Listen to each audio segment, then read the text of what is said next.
What's up, guys? This is Google Manga, but my main goal for this video was to first of all just try out this whole YouTube posting type of thing, being part of the community and everything.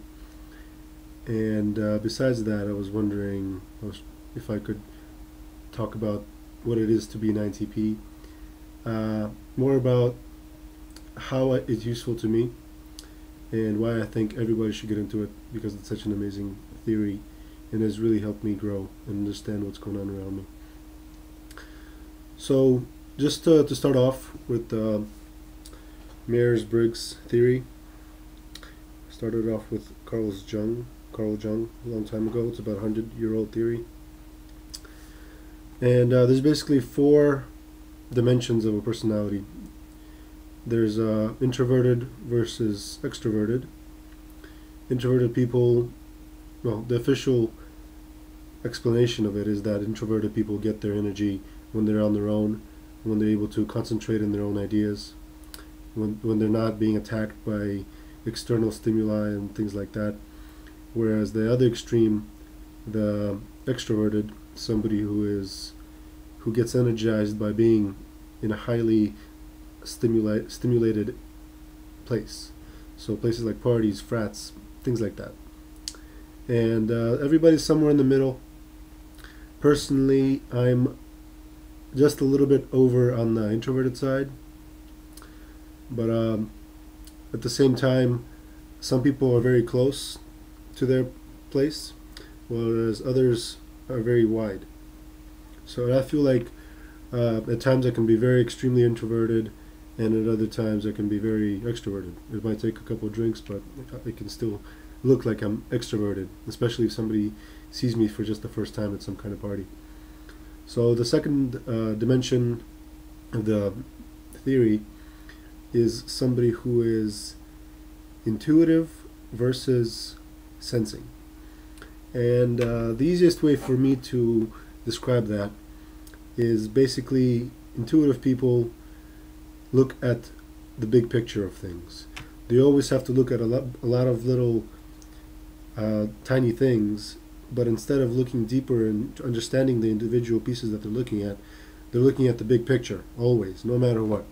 So intuitive people will be the ones that talk about psychology, economics, love, just those things that are hard to pinpoint, but everybody knows that they exist. Well, almost everybody.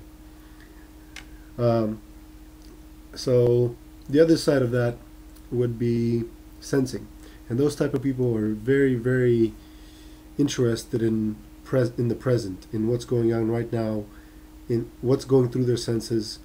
I was reading somewhere that the intuitives think future, long term, well, pretty much anything that's not in the present, whereas the sensing type of people are always in the present. They are the ones that if you give them the object, they will think about the object in itself. They will think about all the details that the object has, whereas the intuitive person might think about how that object plays a role in the entire system. I'm personally, like I said, I'm an INTP. However, my intuitive side is much, much, much stronger than my sensing side. The third thing is thinking versus feeling. And my thinking is about, I'd say, 70%, and my feeling would be about 25%, maybe 30, kind of moves around there.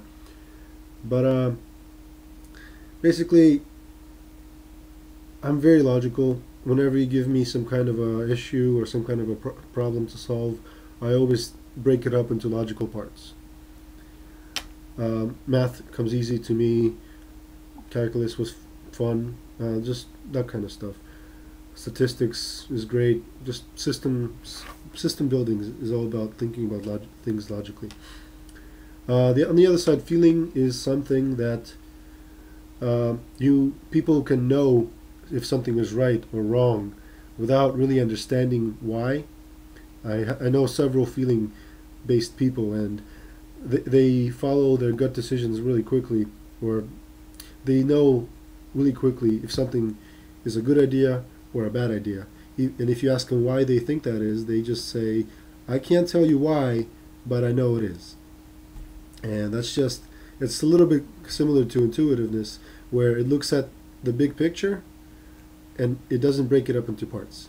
For example, a feeling-based person, if you ask them, is killing right? They'll say, no, of course not.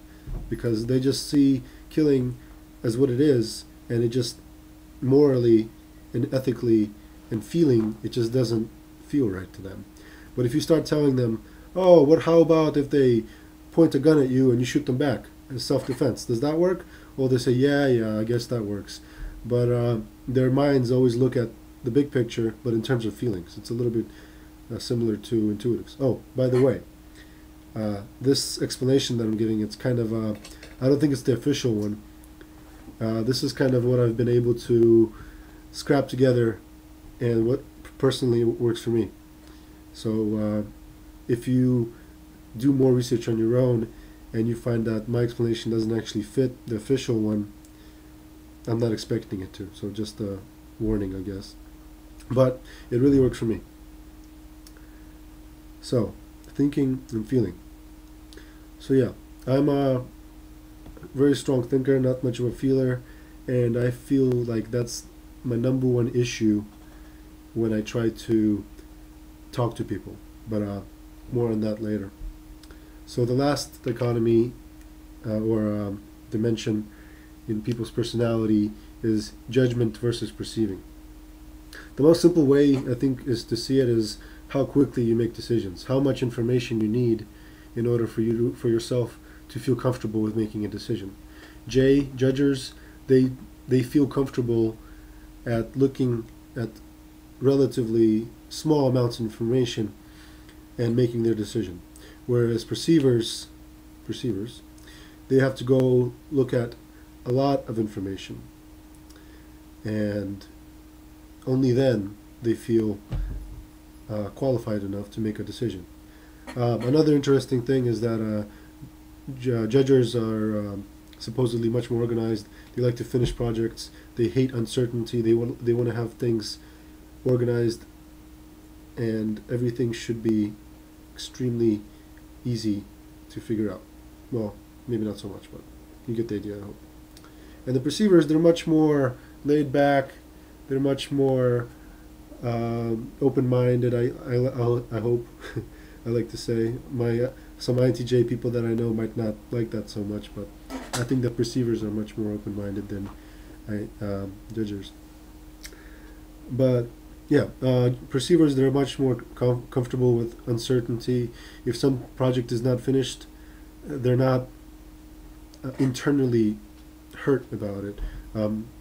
Some people I know, some strong judgers, if somebody's late by 1 minute, they just, or if some project that they were working on, if the T's are not crossed, if the I's are not there, then they just don't feel good. So that's kind of the overall idea that I have in my head about Myers-Briggs theory. Let's see what do I have next here. So, like I said, I'm a INTP.